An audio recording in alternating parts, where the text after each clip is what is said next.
en vivo. Bien.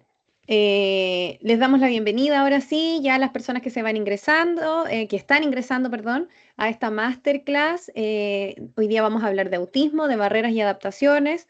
La duración de esta masterclass, lo ideal es que sea de 1 horita aproximadamente. Pueden ir dejando algunas dudas en el chat que vamos a leer al final, ya con algún tiempito que nos vaya quedando, y también pueden ir dejándolo en la cajita de preguntas de la última imagen que dejamos en nuestras historias de Instagram. ¿Ya? Bien, en honor al tiempo, ya vamos a comenzar. Y bueno, para partir, vamos a partir con esta pregunta. Es una pregunta abierta, una pregunta que nos llama un poquito a la reflexión, ¿cierto? Si fueras de otro planeta, donde nadie entiende ni tus gestos ni tu idioma, ¿qué 3 cosas llevarías para que te puedan entender? Pueden ir dejando por mientras sus propuestas en el chat, mientras van reflexionando. Camila, no sé si quieres sumar algo más. No, yo quiero leer, leer a los asistentes a ver qué es lo que qué nos contestan, qué Y ideas ahí tú tienen. me vas ayudando con eso porque yo no puedo ver el chat acá. Hasta el momento no veo nada. Y tenemos 104 asistentes. Muy bien, Así es que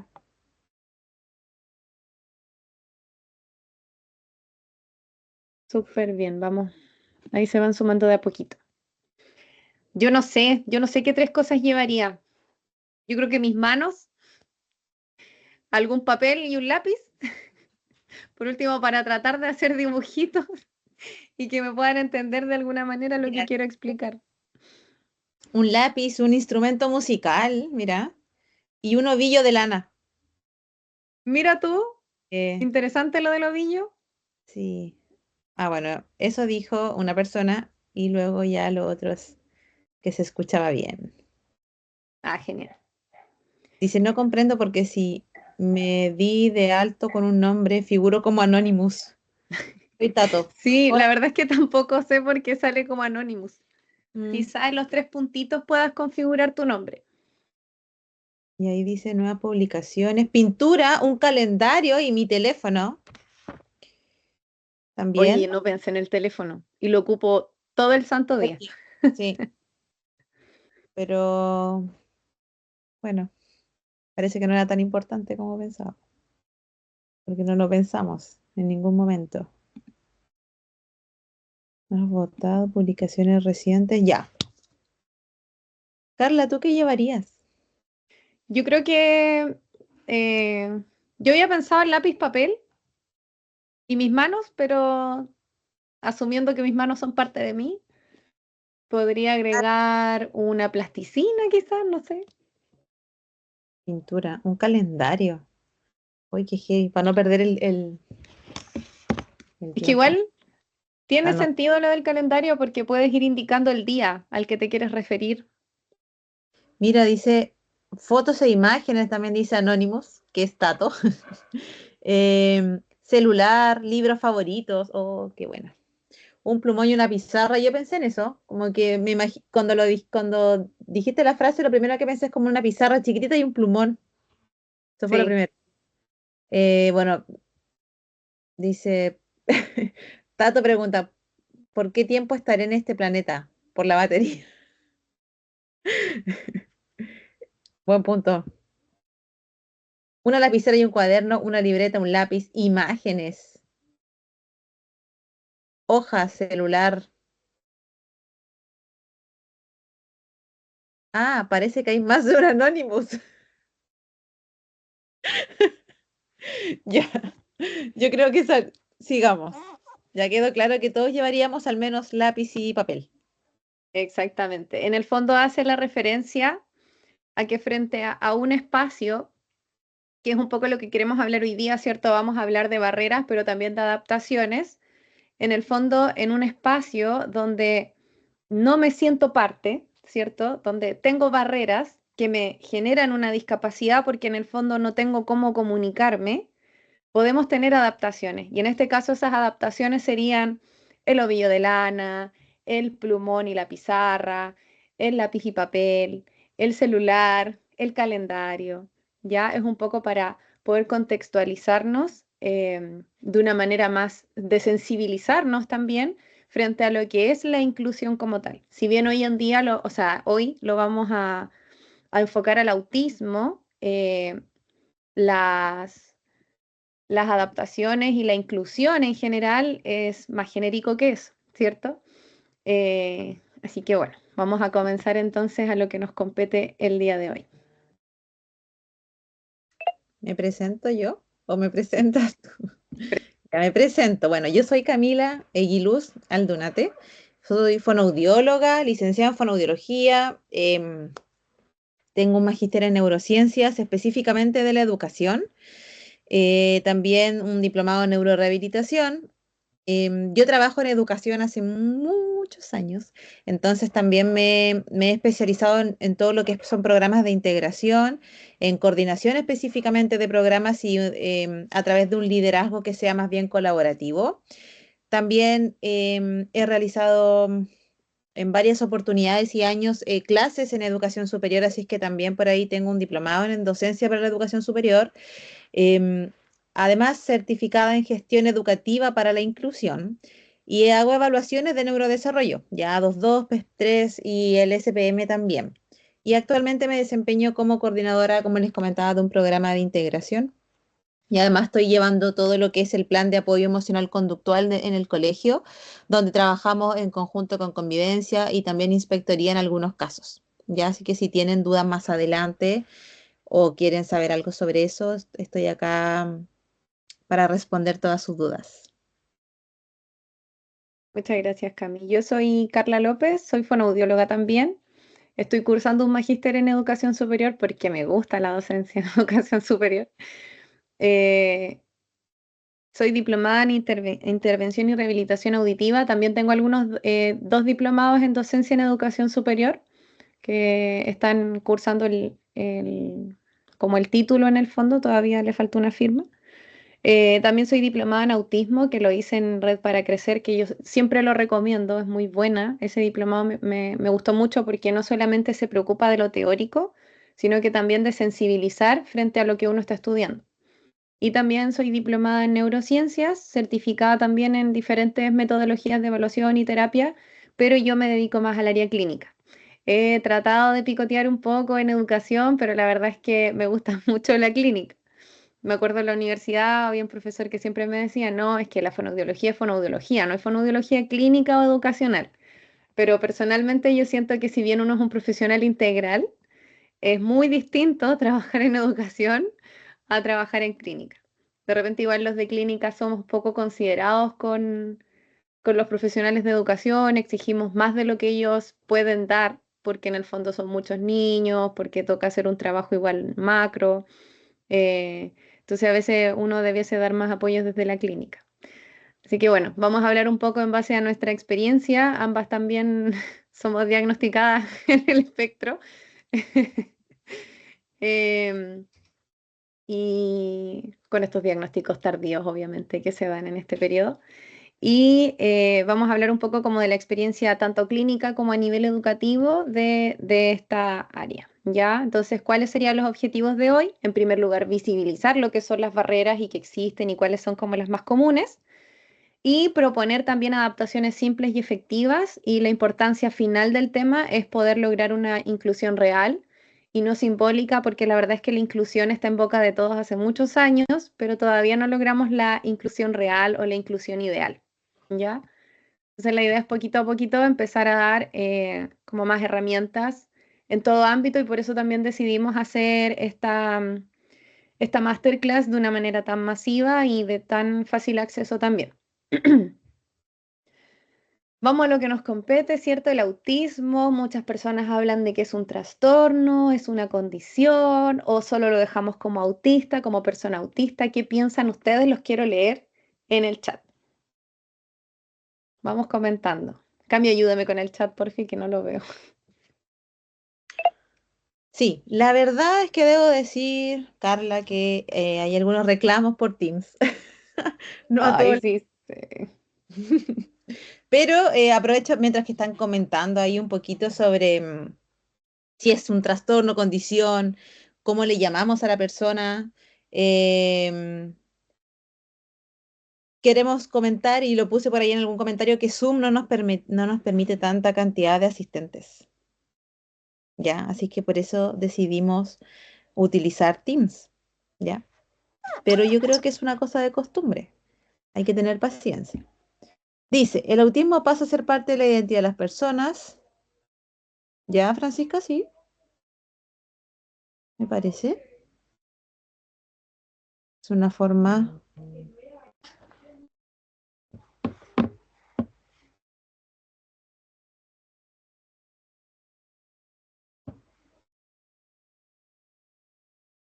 ¿Alguien más?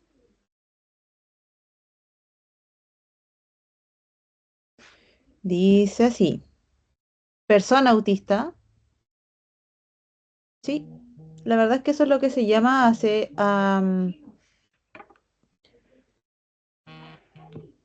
es lo que se está como tratando de llevar ahora que se denomine de la siguiente manera, ¿cierto? Como persona autista.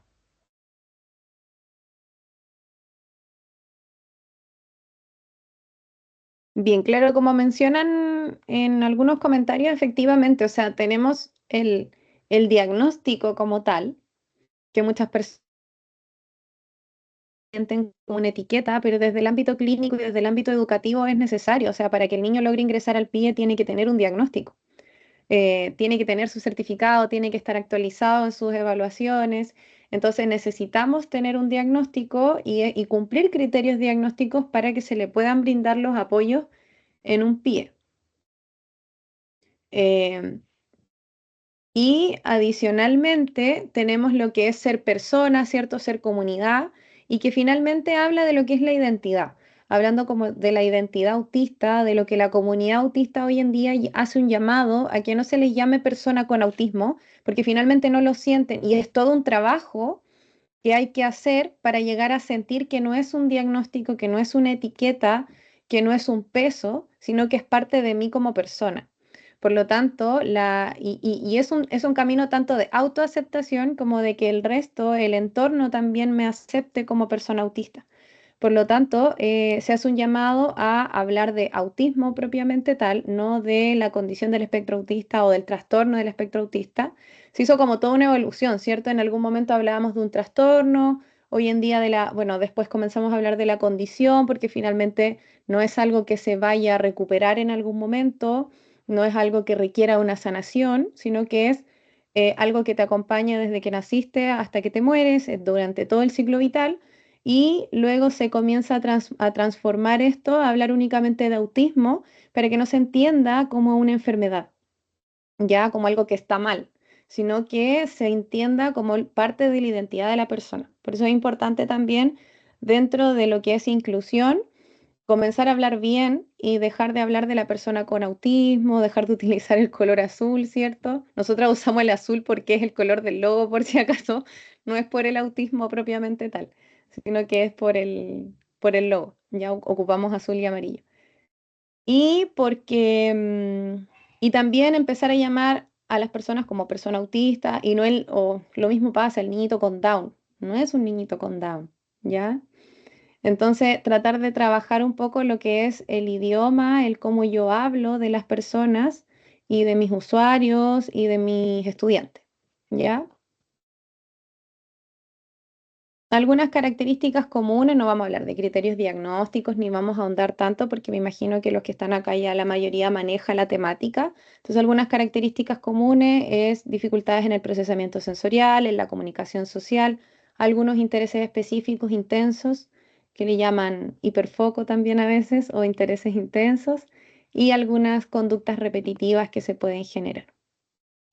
Y también lograr desmitificar que los autistas, no por ser, la persona autista no por ser persona autista es un genio solitario, también aprenden habilidades sociales, también aprenden a sociabilizar, se familiarizan mejor con algún grupo que con otro, no necesariamente tienen que ser súper inteligentes, ¿ya? Y que obviamente no es una enfermedad.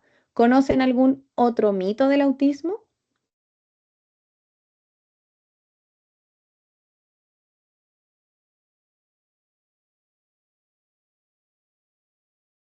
Hay un comentario que dice, también dice, y también preguntar a la persona. Hay quienes prefieren que les digan que tienen autismo y otras prefieren que les digan que son autistas. Me parece importante respetar lo que dice la persona que está dentro del espectro. Totalmente de acuerdo. A mí me pasó el otro día, estaba en clase, no tiene nada que ver con el autismo, pero sí un poco con lo que es inclusión, de género por lo menos. Son puras mujeres, o sea, visiblemente se ven puras mujeres. Entonces yo pregunto y le digo, ya chicas, y de repente digo, no, po. O sea, a lo mejor no todas se sienten identificadas como chicas. Entonces les pregunto y les digo, ¿alguna acá no se siente identificada? Efectivamente, una me levantó la mano. Entonces digo, ya, entonces, ¿cómo les digo? ¿Estudiantes? Ok, estudiantes. Y quedamos en eso porque finalmente todos se sentían cómodos con eso.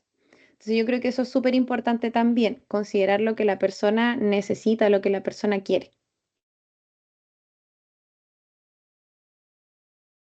¿Alguien ha vivenciado otro mito del autismo que considere importante mencionar?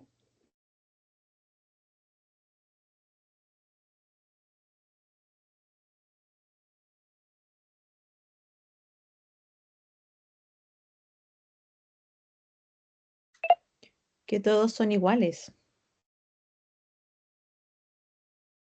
Eso dice un comentario. Sí, yo también lo he escuchado.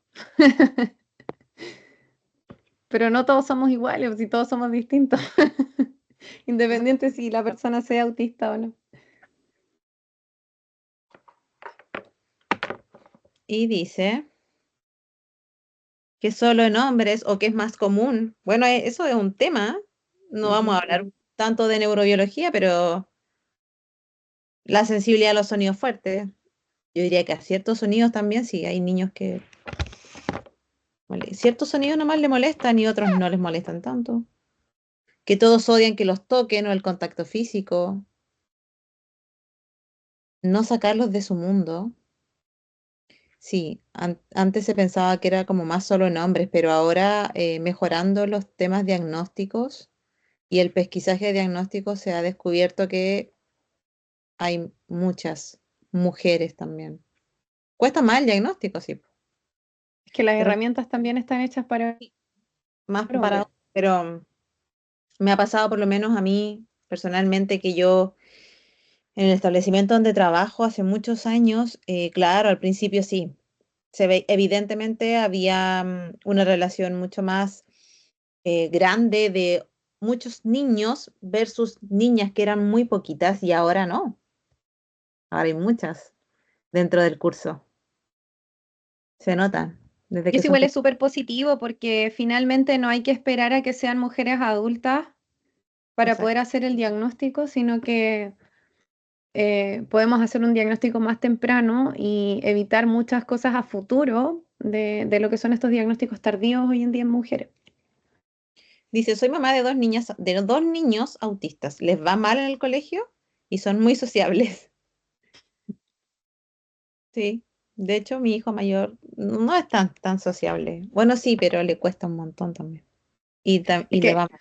Que no sé si yo decir creo que mal o no le va mal. también hay un tema de lo que es ser sociable, porque acá no es que, es algo que yo discuto mucho, no es que sea o no sociable, son las dificultades pragmáticas que se van a generar en este usuario. Entonces, podemos tener un ser muy sociable, pero no discrimina con quién sociabilizar. Exacto. Entonces, eso también es un problema social. Y eso es O no difícil. sabe Porque cómo encajar en una conversación, entonces es bien disruptivo para socializar, pero es muy sociable. sí, mira, otro de los mitos que dice, escuché en una charla que se hablaba de autismo por alimentación con gluten. Eso yo lo vengo escuchando de mucho tiempo, pero no hay estudios Años que lo luz. confirmen, ¿no? O que los autistas tendían a tener una alteración de la microbiota intestinal. La verdad es que no hay una dieta que para eso. No No se hay. cura, No. no es una Se- enfermedad. ya sé, ya la leí. Uno de los mitos más comunes es que se pueden curar con las dietas o que el autismo es provocado por las vacunas. Oye, ese hace rato no lo escuchaba, el de las vacunas.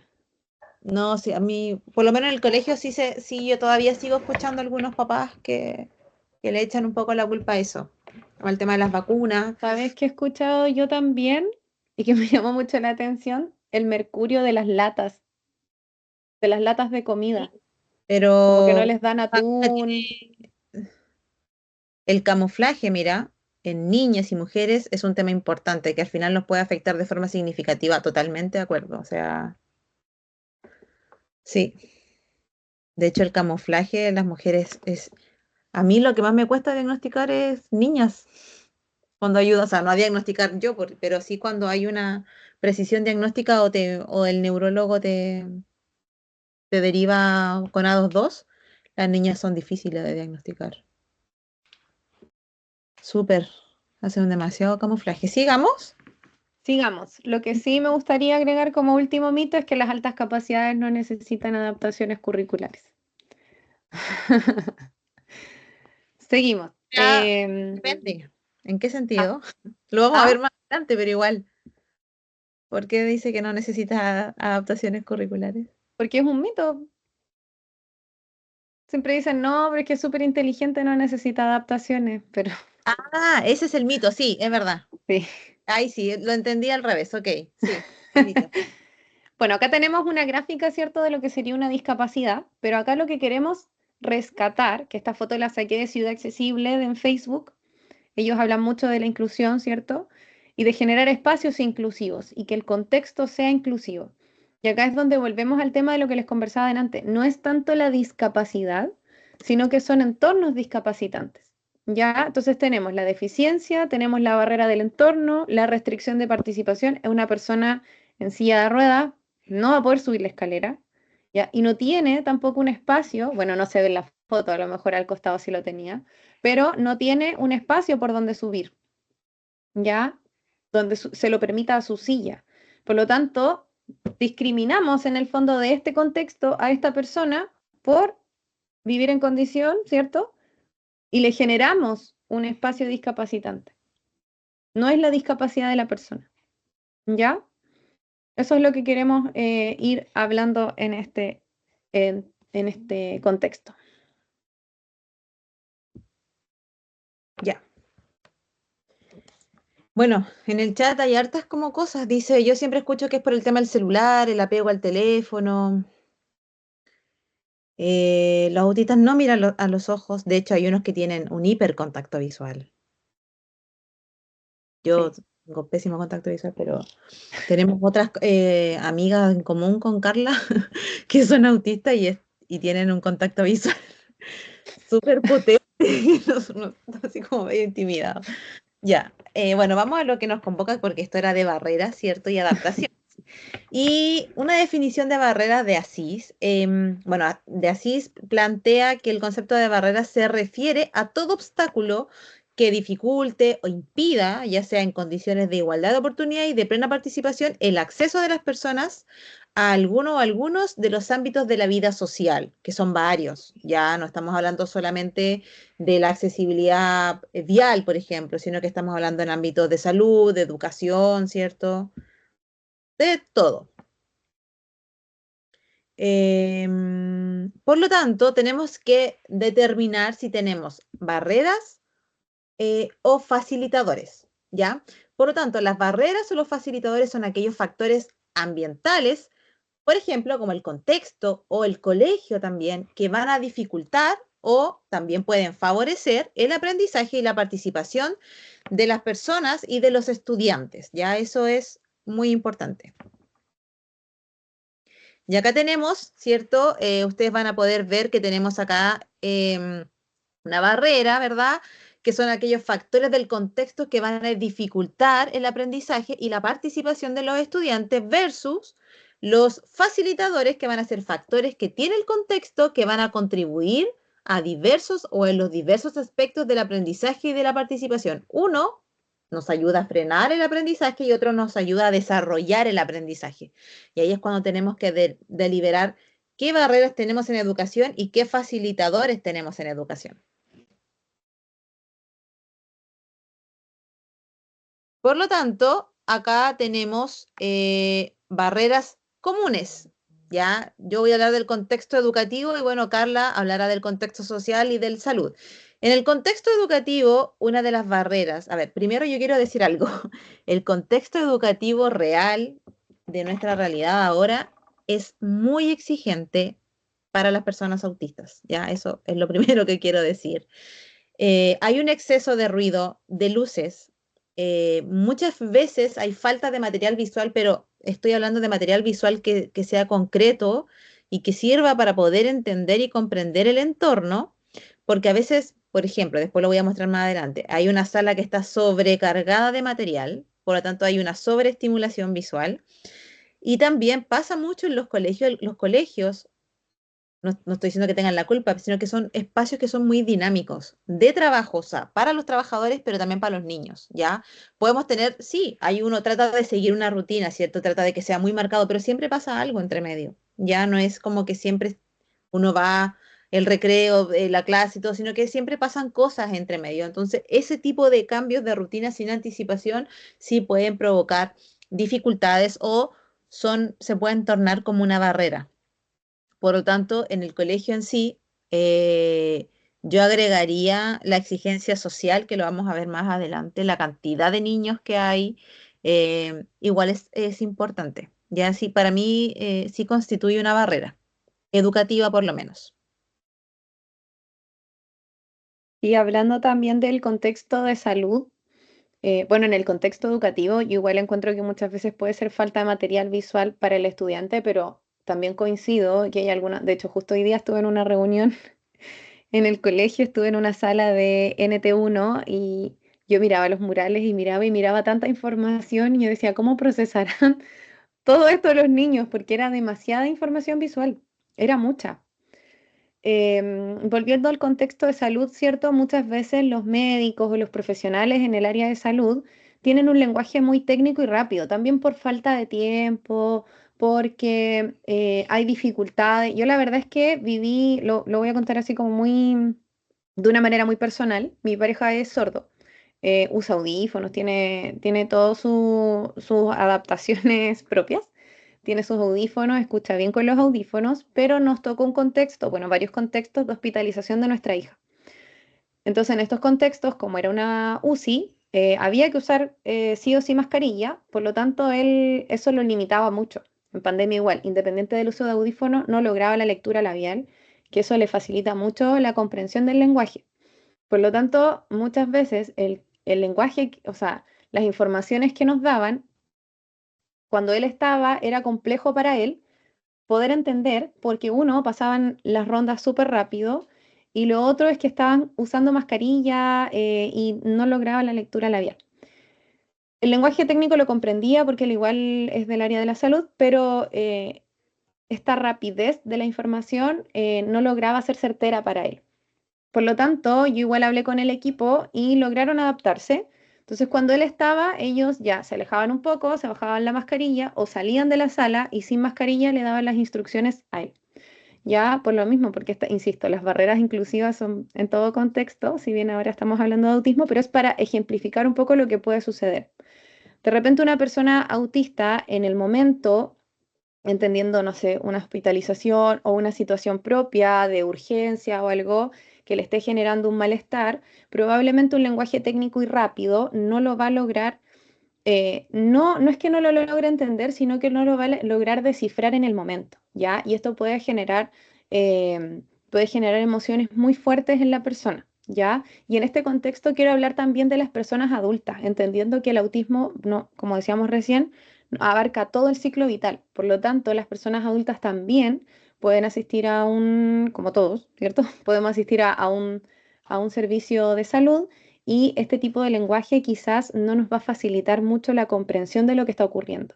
¿Ya? Por lo tanto, igual en estos casos puede ser una barrera. Los espacios también poco amigables, entendiendo que muchas veces hay un entorno que está contaminado, ¿cierto? Si yo voy a un servicio de urgencias, voy a ir a un espacio que puede que tenga las sillas en mal estado, puede que no tenga sillas suficientes para la cantidad de personas.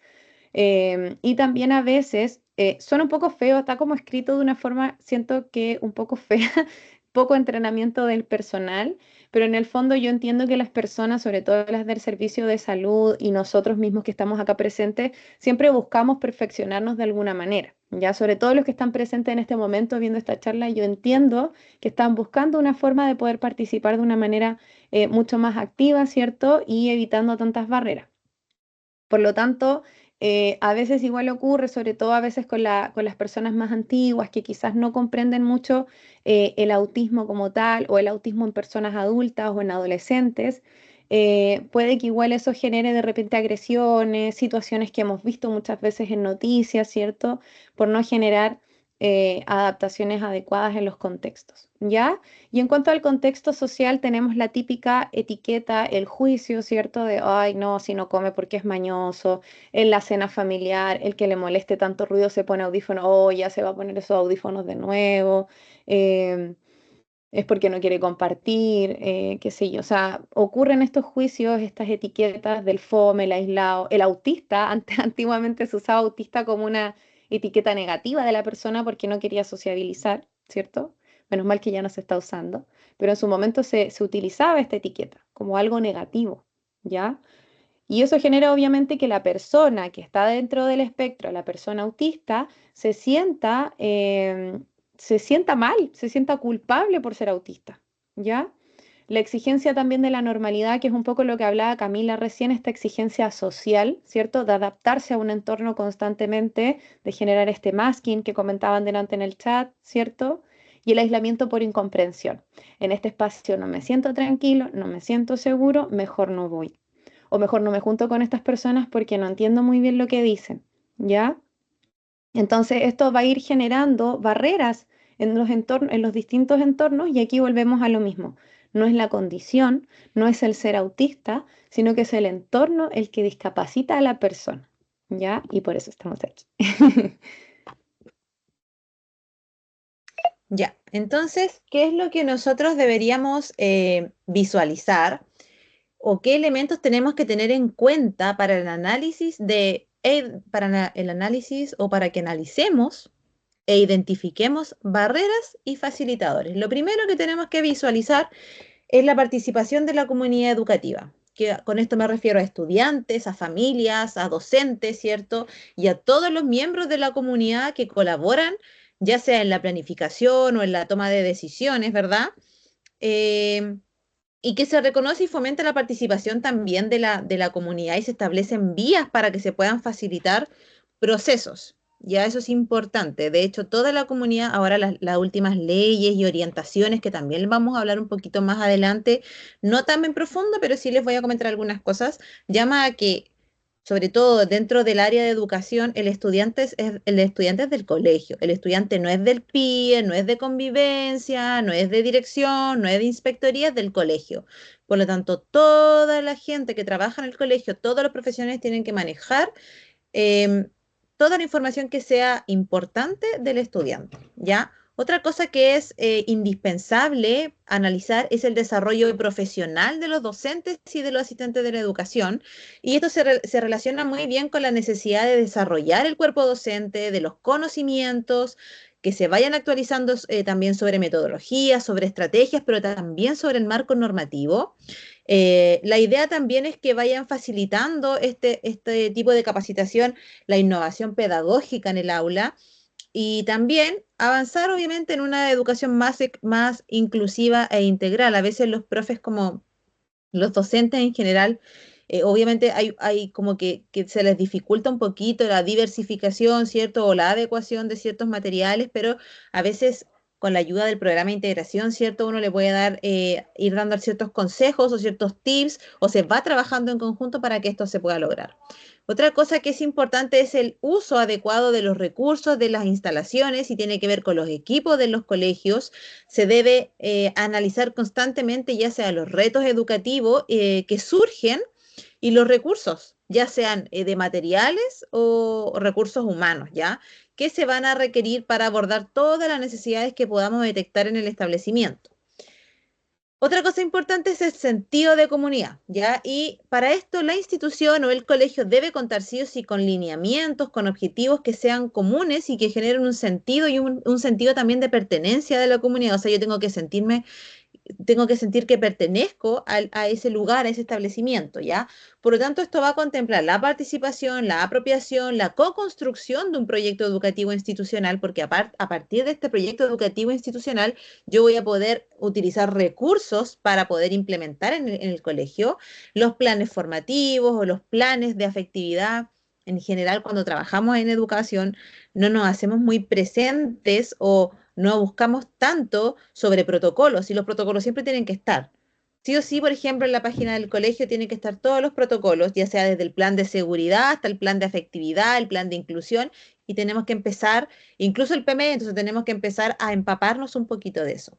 Y también al respecto y con el fin de asegurar una colaboración efectiva de estos planes en el proceso, ¿cierto?, de mejora escolar, siempre es esencial coordinar de manera integral la concepción de ejecución de cada plan con lo que es el PME, que es el Plan de Mejoramiento Educativo, ¿cierto? Y es que este plan de mejoramiento es exclusivo de cada colegio. Además, importantísimo el clima escolar y el clima de aula, ¿ya? Es un elemento contextual que se relaciona directamente entre todos los miembros, ¿cierto?, de la comunidad educativa y en donde no se detecta casos de maltrato entre pares, ¿cierto? Y existe la posibilidad de trabajar colaborativamente en la implementación de herramientas de gestión escolar.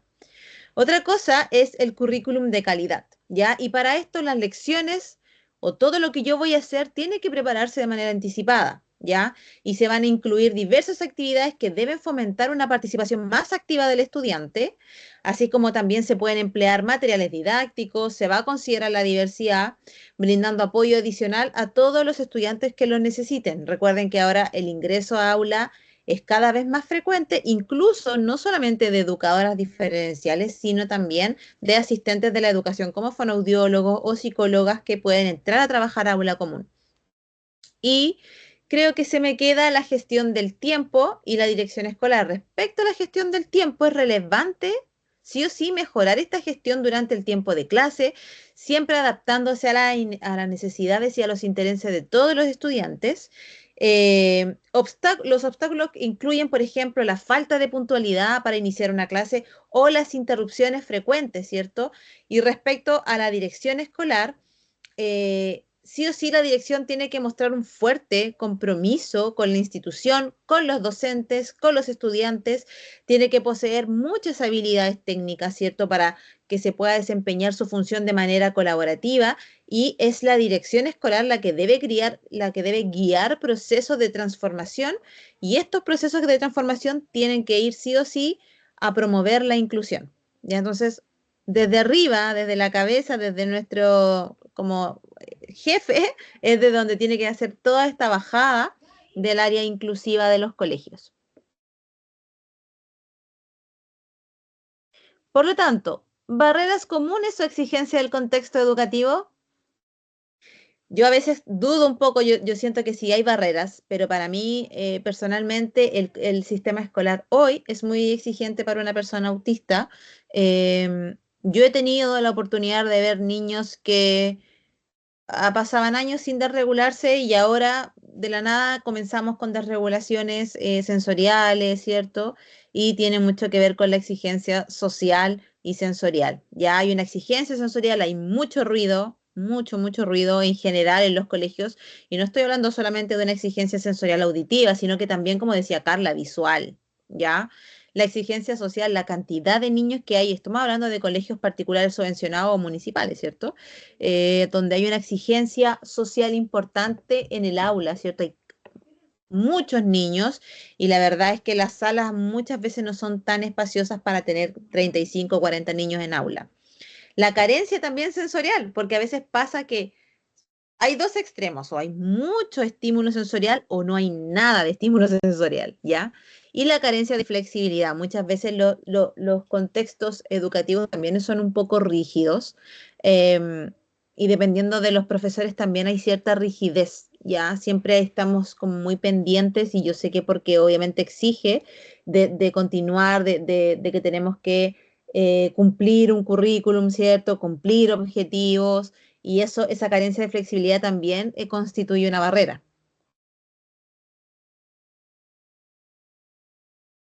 Ahora tenemos algunos ejemplos. Por ejemplo, partamos con la exigencia sensorial. Si ven esa sala que está acá al principio, es como la sala que me imagino que estaba hablando Carla, que es una sala que está llena, repleta de estímulos, y la verdad es que por lo menos en el colegio donde yo ejerzo, hemos trabajado poco a poco en la prebásica para que estos estímulos vayan disminuyendo de a poquito, ¿ya? Y de hecho lo más que más tienen son las imágenes grandes de pictogramas con la secuencia de lo que es una clase. Por ejemplo, hacemos clase, colación, recreo, clase de nuevo, colación, recreo, almuerzo, casa, como que en ese sentido se ha ido trabajando en eso un poquito también, ¿ya?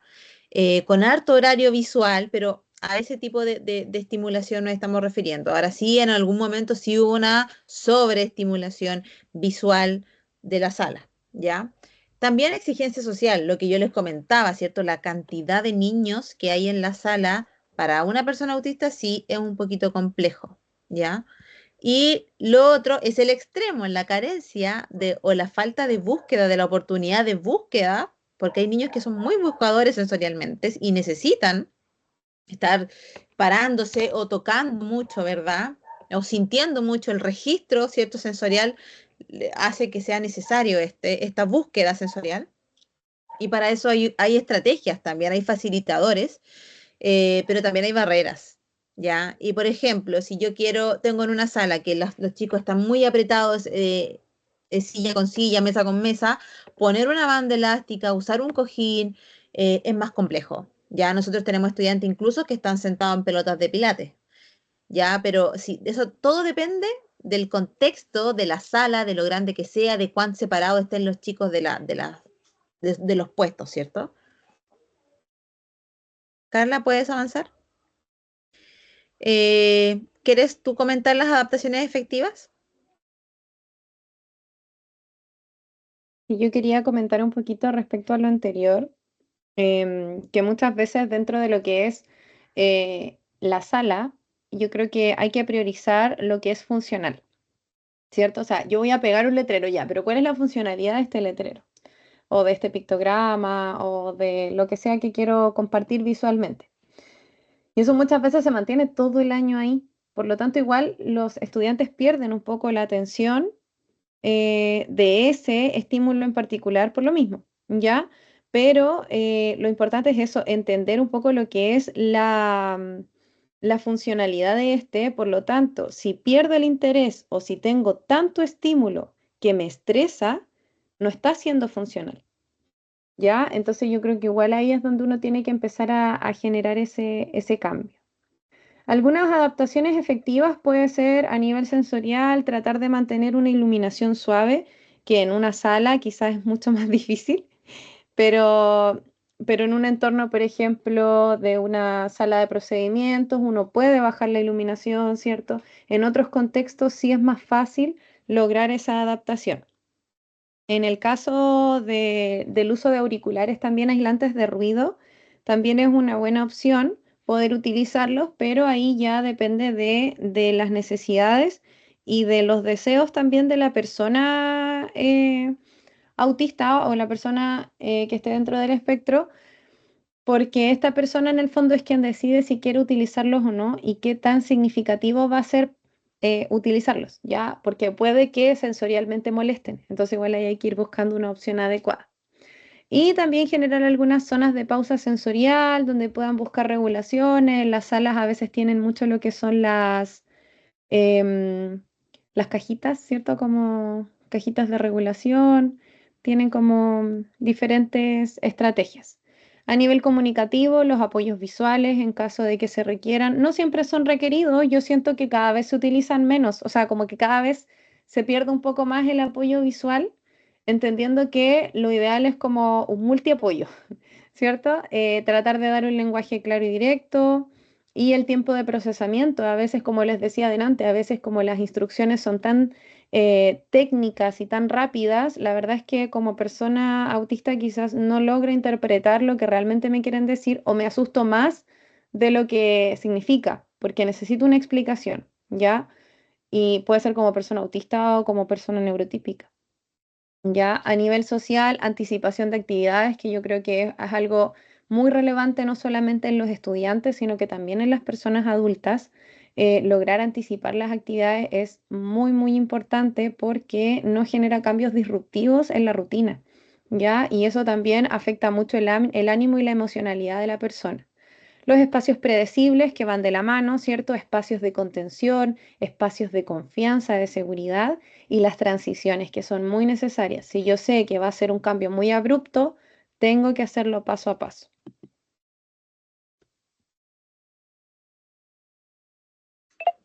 Bueno, voy a leer algunos comentarios. Dice, la idea en la sala es tener información que tenga un sentido pedagógico, que sea beneficioso, no una decoración. Muy bien. A mí me encontraban fome la sala en donde atendía, porque la dejaba en blanco. Solo pegaba a medida que necesitara y cuando ya no lo ocupaba lo sacaba. La verdad es que yo en la sala fono también, por mucho tiempo tenía muy poquitas cosas y como que tenía solamente pictofonema y qué sé yo, toda la bajada de los kinemas, pero nada más.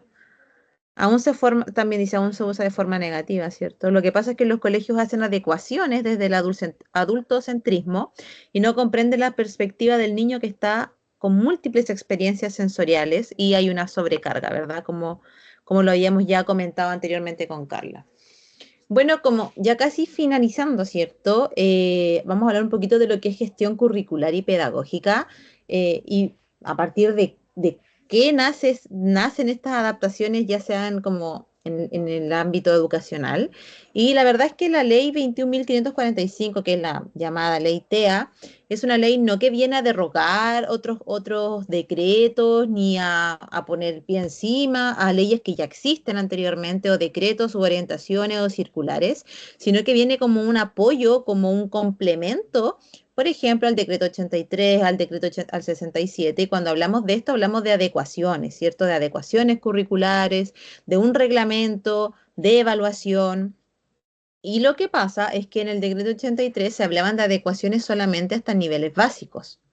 Pero la ley de inclusión, la ley, perdón, 21.545, ley TEA, viene a decir que estas adecuaciones que se tienen que hacer, se hacen en toda la vida del niño dentro del colegio, o sea, no solamente niveles básicos, sino que también a enseñanza media, ¿ya? Entonces, como que apoya un poquito y complementa un poco más lo que era el decreto 83 y el 67.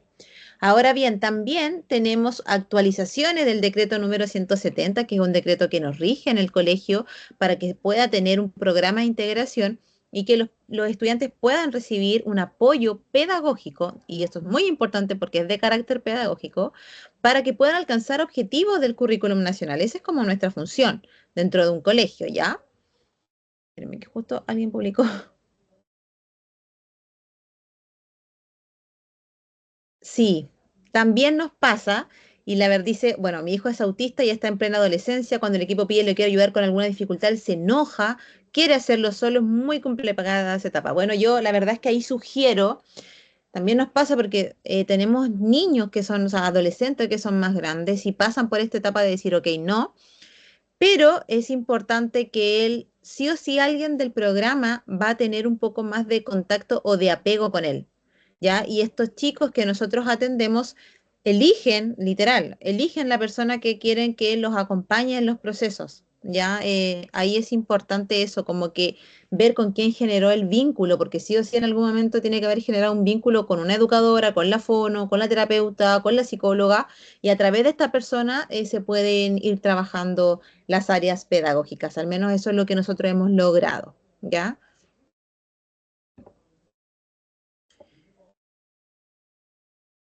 Ah, sí, claro, Tato, te podemos compartir las leyes que tenemos acá y las circulares. Bueno, luego de esta actualización, ¿cierto? Que se hace de este decreto número 170, es compleja porque la actualización no es mucha, la verdad. Se actualizaron cosas como muy de administrativas, como informes, como formatos, ¿verdad? Cómo ingresar a un niño a una plataforma educativa para que pueda obtener la subvención en el colegio y que lo puedan atender en pie, ese tipo de cosas, ¿ya? Si bien, ahora, no obstante, el año pasado salieron dos circulares que son muy importantes, que son la 586 y la 841, circulares que nos indican cuáles son nuestras funciones en el ámbito educativo para bajar un poco la cantidad de barreras y dar más facilitadores a los chicos dentro del espectro o a los estudiantes que están dentro del espectro, ¿ya? Y una de estas es la creación de un plan de acompañamiento emocional conductual, ¿ya? Todos los colegios, independientemente si son municipales, si son particulares, si son particulares subvencionados, todo niño autista o toda persona, perdón, toda persona autista tiene que tener un plan de acompañamiento emocional conductual. Y este plan tiene que ser creado con el colegio, o sea, a partir del colegio, pero también creado con la familia, ¿ya? Y para este plan existen múltiples situaciones que pueden pasar, o sea, las familias pueden solicitar una flexibilidad en la rutina o una flexibilidad horaria, por ejemplo, y siempre y cuando ellos lo soliciten, nosotros podemos gestionar dentro del colegio cómo otorgar estas facilidades y estas flexibilidades a la familia.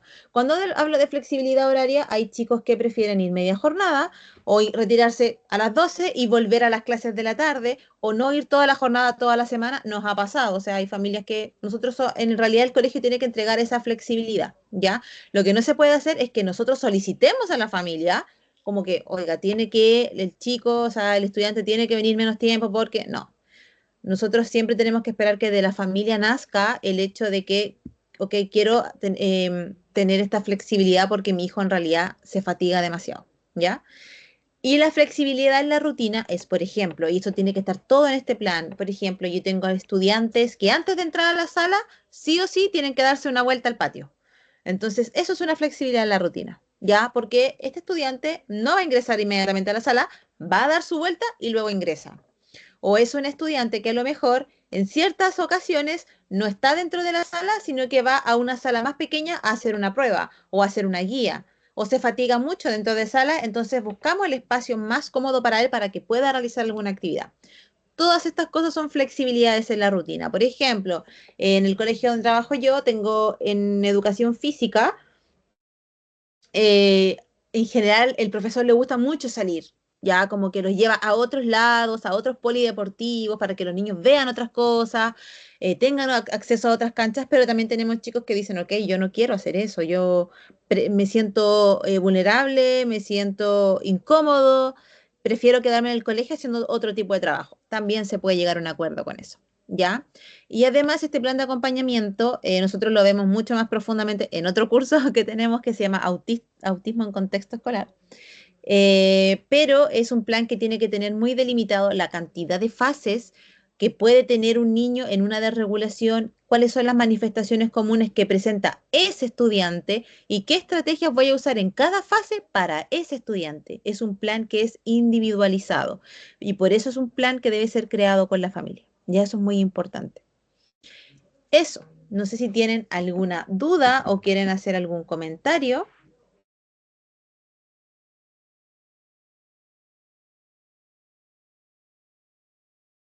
Vamos viendo el chat.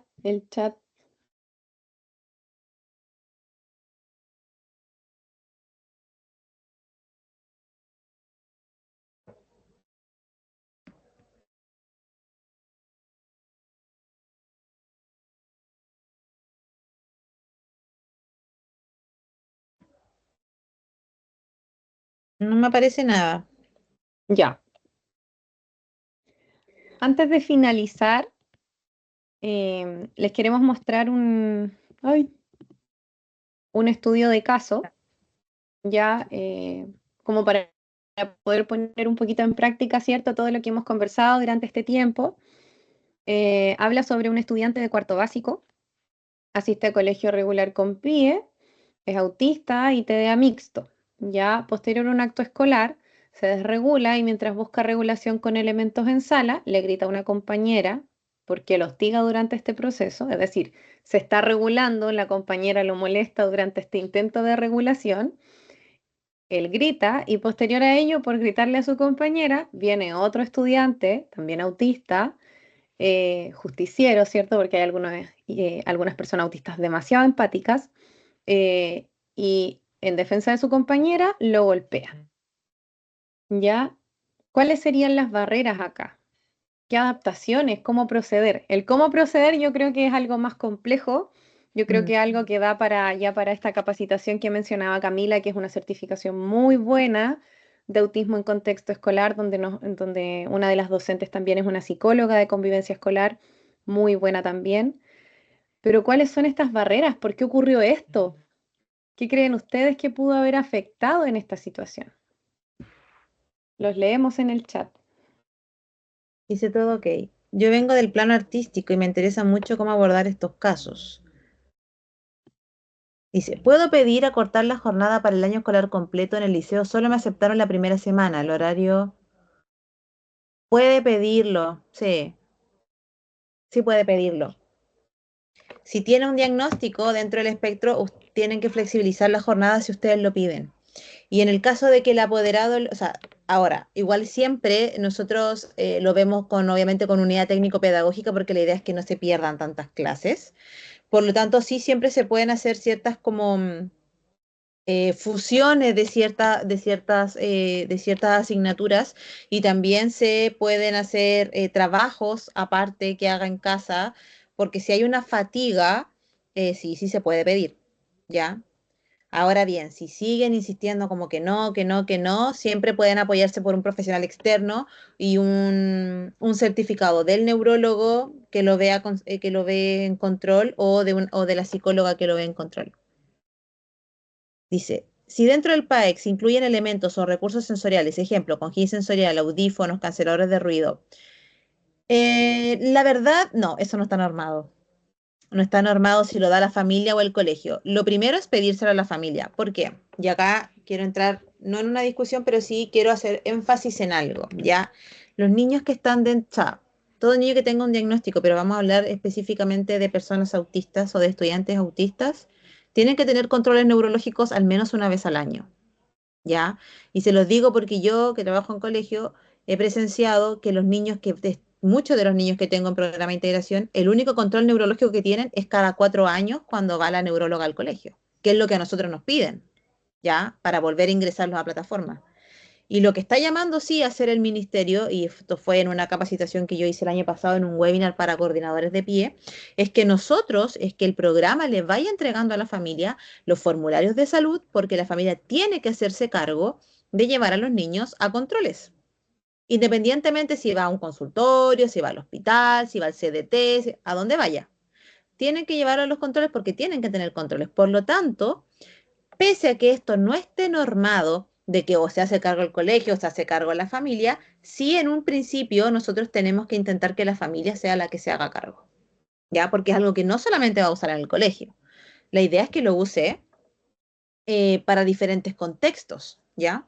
Ahora, si bien también tenemos casos de que hay un tema familiar importante, ¿cierto? Socioeconómico, y ahí es cuando, dependiendo de si el alumno es prioritario o preferente en el colegio puede tener ciertos recursos para poder apoyarlos.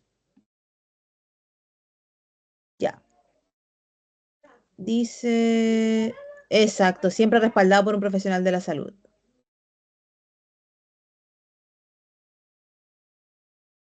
Uy, espérenme, que parecieron muchas cosas.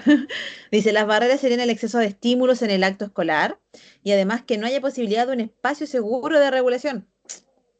Buen punto.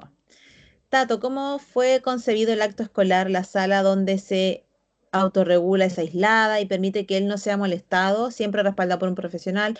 ¿Cómo se aborda el caso si una docente insiste en que el niño debe ir menos horas y no la familia? No pueden obligar el colegio. Ya no existe eso. No existe que el colegio diga no tiene que hacer, no.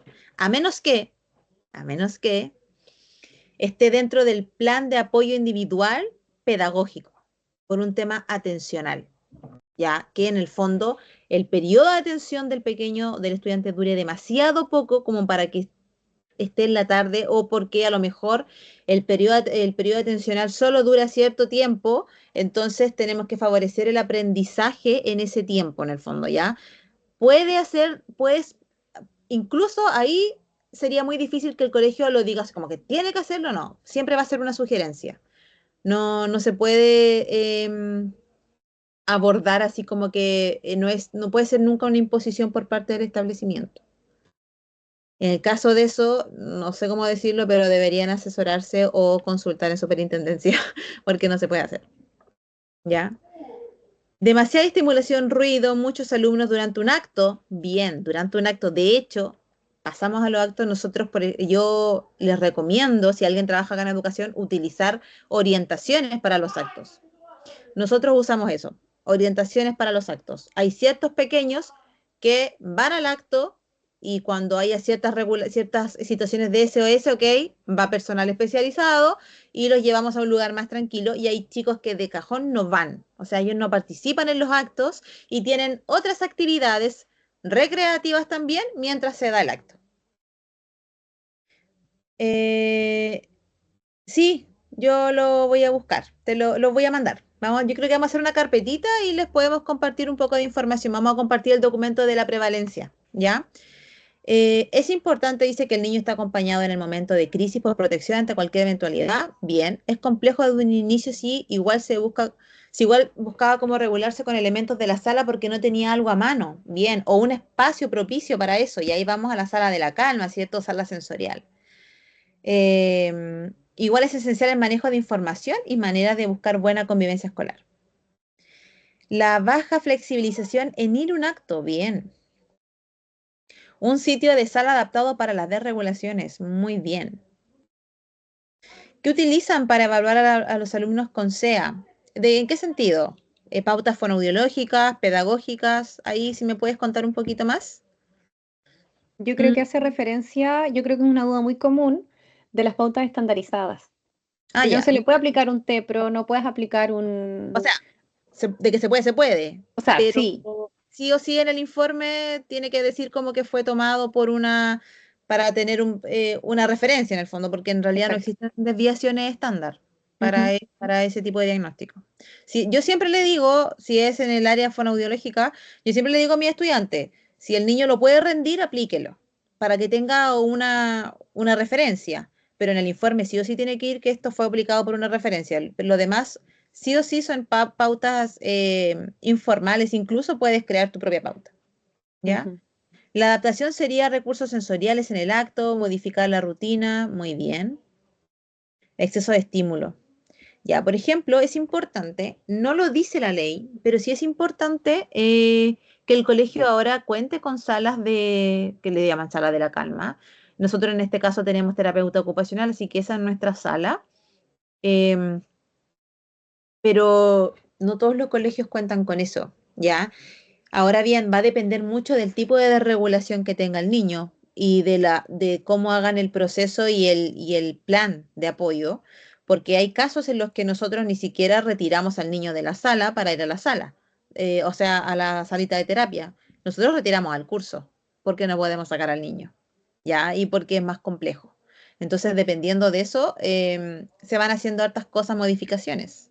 Y ahora yo les voy a dejar como una pregunta, ¿qué pasa con el resto de personas? Hay, sobre todo con las noticias que hay hoy en día, pero nos ha pasado mucho y yo lo estoy viendo como ya un tema más complejo para ir a la Secreduc, ciertas reuniones con las encargadas y con los coordinadores de educación especial, porque si bien la ley nos indica, ok, si un niño se desregula, atendemos al niño, pero además si la desregulación es muy fuerte, yo tengo que proveer como establecimiento profesionales que vayan a regular a los demás niños que presenciaron la regulación y además al profesor, al adulto que presenció la desregulación.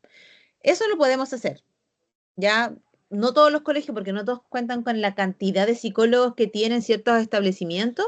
Nosotros hasta el momento no lo podemos hacer, pero basta con eso, basta con que vaya una psicóloga, interactúe un tiempo con el curso y les diga tranquilos, su compañero tuvo una desregulación, o que vaya con el adulto, ¿cierto? Y trate de regularlos. ¿Bastará con eso o necesitamos otro tipo de ayuda? Yo dejo abierta esa pregunta si nos quieren contar más adelante qué es lo que piensan y cómo lo abordarían también. O si tienen experiencia de cómo lo hacen en los lugares donde ustedes trabajan.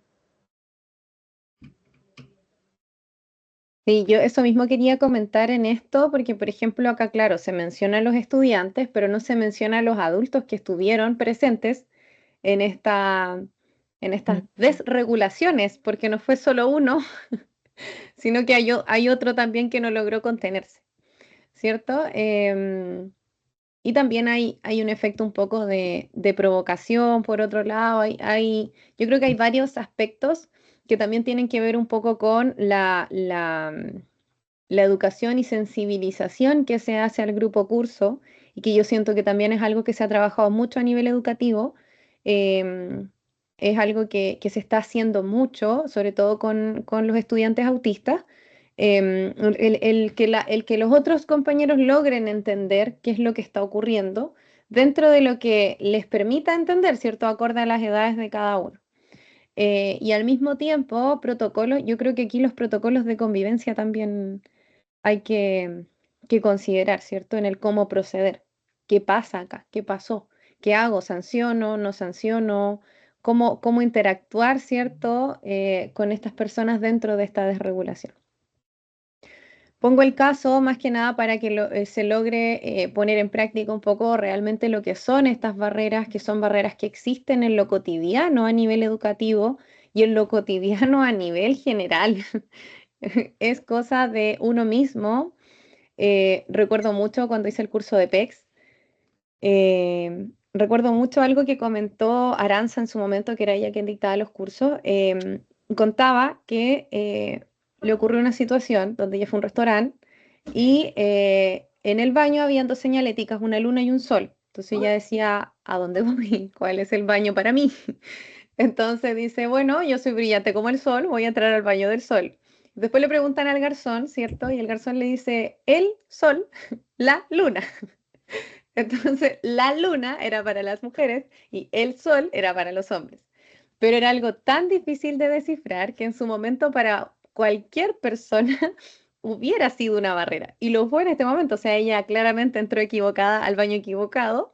Gracias a Dios no le pasó nada en el camino, pero son cosas que pueden ocurrir en lo cotidiano con todos, ya con personas neurotípicas o con personas autistas, pero es importante que los entornos sean cada vez más inclusivos y no tan discapacitantes. Y de eso nos podemos encargar todos, sobre todo nosotros como adultos, que somos quienes estamos a cargo de estas personas, ¿cierto? Y del entorno también, del entorno social. Cami, no sé si quieres agregar algo más, ¿hay algo más en el chat? Estoy mirando, un segundo. Dice, en mi ámbito no me ha acontecido, pero como mencioné que soy del plano artístico, en los teatros, bibliotecas y otros espacios es complejo pensar estas situaciones. Yo lo dejaría a su adulto, comprendiendo que lo conoce más. Yo por esto quiero aprender, dice Tato. ¿Ya?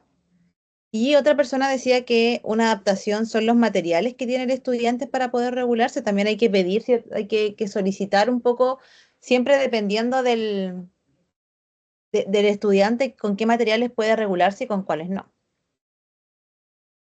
Me gusta mucho lo que comenta Tato. Yo siento que a veces uno piensa que en los entornos artísticos como que no es mucho lo que se puede hacer, pero también entender que la gente que busca estos entornos también es porque le gusta este entorno. Por lo tanto, por ejemplo, si hay música o si hay gritos, ¿cierto? Desde el ámbito teatral, por ejemplo, que de repente hay como quiebres súper relevantes en la evocación de la voz, ¿cierto? Perdón, en la pronunciación, ¿cierto? En cómo yo hablo. Esto puede generar de repente algunos quiebres en la persona autista, pero es una persona que busca esto porque le gusta. Entonces, de repente, si tenemos esta situación, quizás no hay que generar tantas adaptaciones. Ahora bien, si es alguien que se desregula fácilmente, pero le gusta, de a poco podemos ir haciendo un trabajo de tolerancia en base a adaptaciones, como por ejemplo auriculares aislantes de ruido, ¿cierto? La luz igual en un espacio teatral también es una luz bien tenue en general. Por lo tanto, igual es un espacio que yo personalmente siento que es muy rico para una persona con las dificultades que hemos mencionado anteriormente. Y lo otro que quería hablar, que es un poquito más aparte de lo que estaba hablando recién, respecto al tema de las adaptaciones. Yo sé que hay muchas personas que trabajan en pie y que el recurso no siempre está, o a veces el recurso es bien limitado. pero de todas maneras igual hay algunas adaptaciones simples y adaptaciones de poco recurso que se pueden realizar. La compra de un balón, por ejemplo, estos balones de pilate o balón tipo maní, de un costo aproximado de entre 8 o 10 mil pesos, que los podemos encontrar en otros lugares a ese costo. Y algunos elementos como los que vemos acá en la imagen, ¿cierto? Que también en chinitos uno puede encontrar a bajo costo, ¿ya? Entonces hay distintas adaptaciones, incluso materiales que podemos elaborar a veces.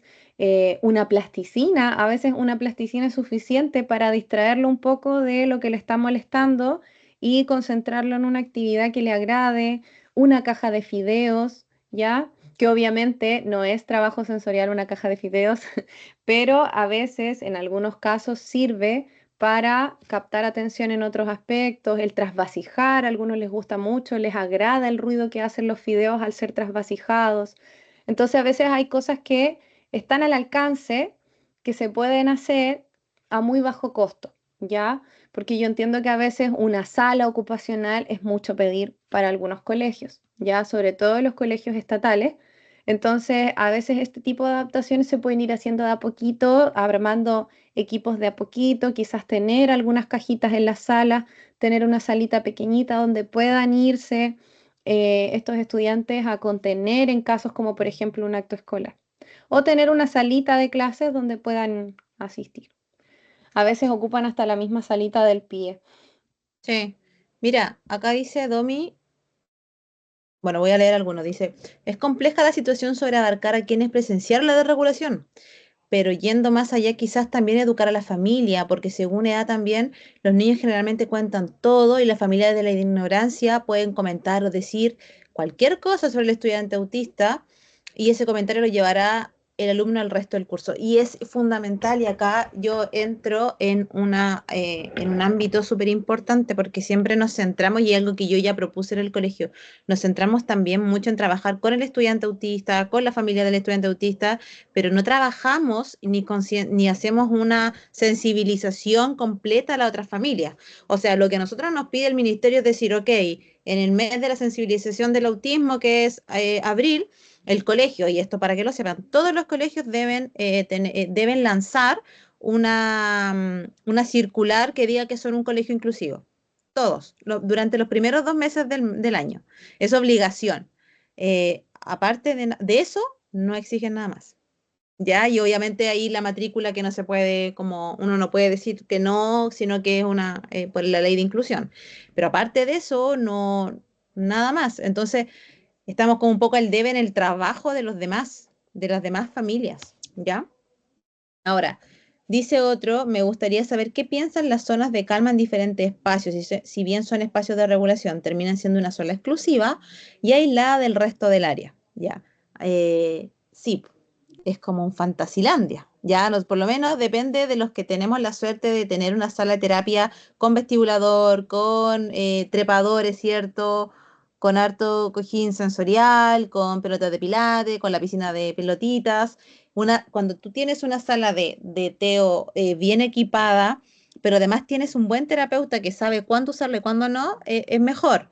Pero sí pasa que a veces cuando, claro, nosotros utilizamos por un tema de espacio esa sala para la sala de la calma, pero sí pasa que a veces los chicos hay un tema conductual. Por eso yo digo, hay una línea muy delgada entre cuando vemos una desregulación sensorial o una desregulación puramente conductual.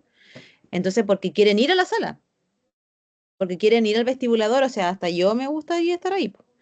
Entonces, sí es complejo, entonces la persona que está a cargo de esa sala tiene que ser muy buen profesional, ¿ya?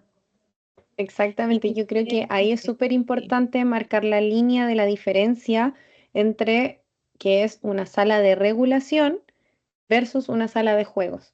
exacto. Y también una sala de escape, porque sobre todo cuando son desregulaciones conductuales o cuando son personas que son muy conductuales, como les llamamos, ¿cierto? Que son personas que asocian mucho sus dificultades dentro del aspecto de la conducta, tienden a generar espacios donde se les va a llevar a la sala. ¿Por qué? Porque no querían hacer la tarea, porque no querían colorear la hoja que le entregaron y prefieren ir a columpiarse. Entonces, claro, yo creo que es súper importante eso desde el ámbito profesional. No, yo creo que no solamente el ateo, sino que todo el equipo tiene que conocer a sus estudiantes y tratar de aprender a diferenciar también una situación de otra. Bien, Cami, avanzamos, ¿cierto? No, no sé si hay más en el chat.